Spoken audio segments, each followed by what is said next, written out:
Have you ever looked at another homeschool mom's color-coded planner and thought, I could never keep up with that? I want you to know, I don't use a planner.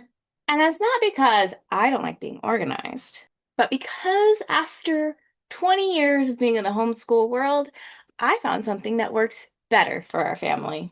Today, I'm taking you through our real homeschool day from the moment we wake up till bedtime. And at the end, I'm going to show you a simple framework that helps us stay consistent without feeling tied to a schedule. Now, I'm going to ask you to watch this video differently than other daily schedule routine videos that you've probably already watched because I don't want you looking for the perfect schedule. Instead, I want you to watch for rhythm. So, what I want you to take away from today is a focus on rhythm and thinking about how you can build that for your family. And if that's the practical encouragement you're looking for, please press the like button because that helps more homeschool moms find this video.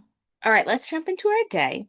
And this is literally what I use to think through our entire day.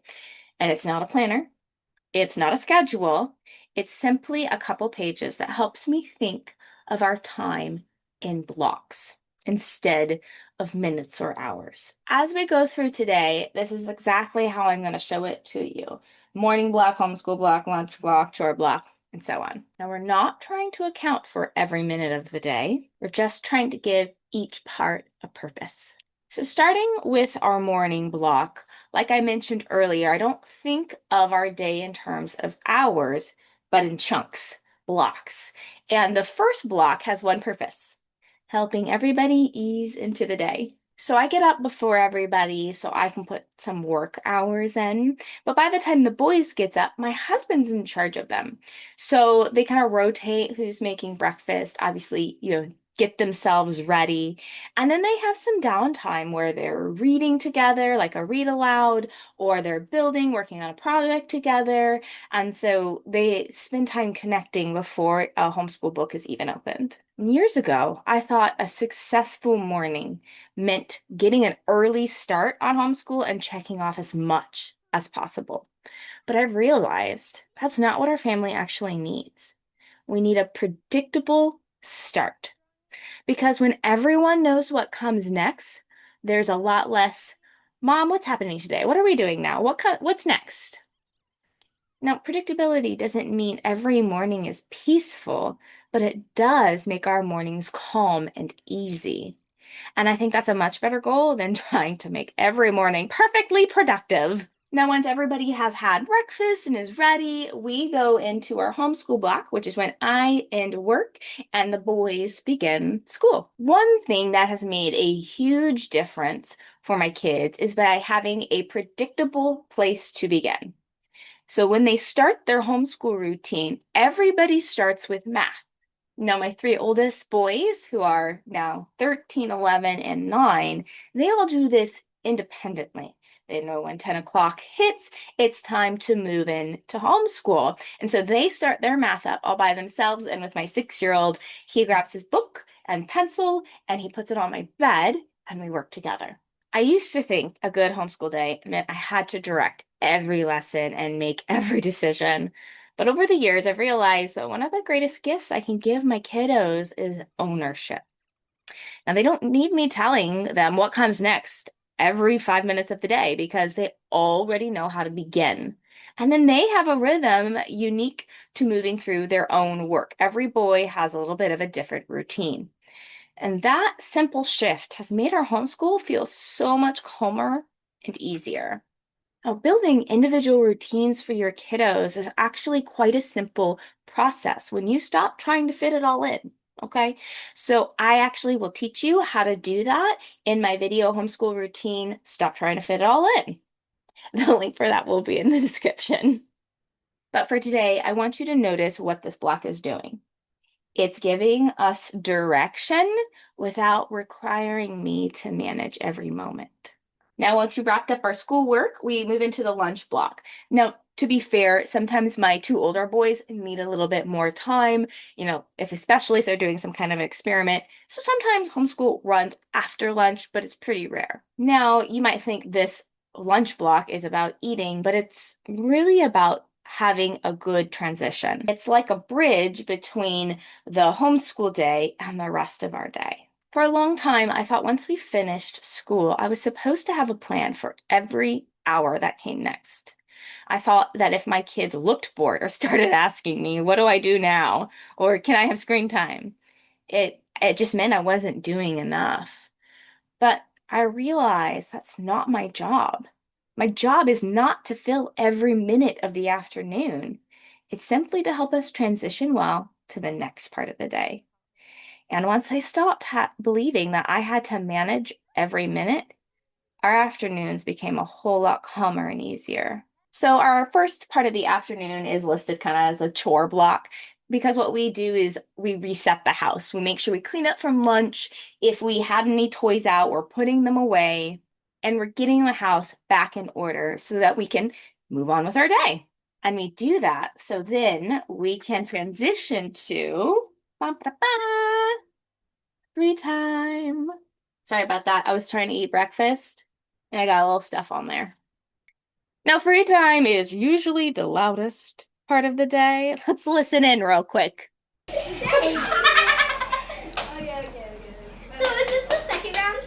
Now, sometimes my boys are building something, sometimes we go outside, sometimes it feels like complete chaos. They were having fun, and no, nothing got broken. So I will say I am a recovering control freak. And so I did honestly feel like I had to manage every minute of the day. But I've realized that some of the most important learning happens when I'm not directing every moment. This is where my kiddos are solving problems, using their imaginations, working through disagreements, and learning how to manage themselves. My job is not to entertain them all afternoon. It's to give them space to grow. Now, there's an actual whole philosophy about why I protect this time so fiercely, and I talk about it in my afternoon chaos video. And so, if you feel like I need some direction with our afternoons because they really do feel like chaos, and I feel like I'm, as mom, being pulled in 1,000 different directions, you'll find that video link in the description below as well. For now, I just want you to notice that this block is the first part of our afternoon. And we're just creating margin and some space and some enjoyment. This is typically where a siesta might happen, for me at least, because I need naps. I'm serious. If you don't take a nap as a homeschool mom, like, girlfriend, get on the nap train. Your life will change. Okay, so after our free time block, I use this blank block down here because we head to the gym as a family. Going to the gym has been one of our favorite rhythms in our week because it gets us out of the house. Everybody gets to move their bodies, and by the time we come home in the evening, it feels like we've used up some of that crazy boy energy. We come home, make dinner in this dinner block, and settle into the last part of our day together. By dinner time, we've been at the gym for a couple of hours, either doing jujitsu or CrossFit or hanging out with our gym buddies. And so this is a good time for us to kind of come back together and begin to slow our evening down. Now, we're not ones to sit and have a formal dinner time at the table. We don't have one in our small apartment. So we're usually like reading or kind of talking or we're working on something. And then we go into the bedtime block, right? We're hitting all these different blocks of our day. And get ready for bedtime is not just for the kids, like obviously we need to take care of hygiene, but it is the time we tell our bodies it's time to slow down. We're entering a period of rest. So I usually take a bath. The boys are reading or drawing, or we're going to snuggle and chat. And so it's a time for us to connect and again, let our bodies know it's time to slow down. It is not time to try to fit in another lesson or one more activity. Just like, let me clean this one last thing. We're telling our nervous systems it's okay to slow down. This is a safe part of the day for us to gently enter sleep. And then tomorrow's another homeschool day. And because we have this rhythm, we know exactly where to begin again.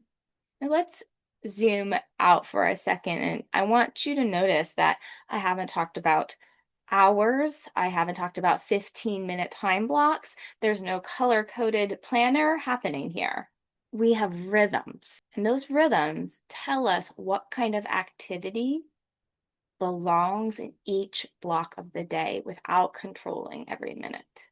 If today's video encouraged you, I'd ask you to subscribe. This is the topic I like to go deep on, helping moms with routines and plans, but not in the way that hasn't been working for them. Know that you've seen our rhythm.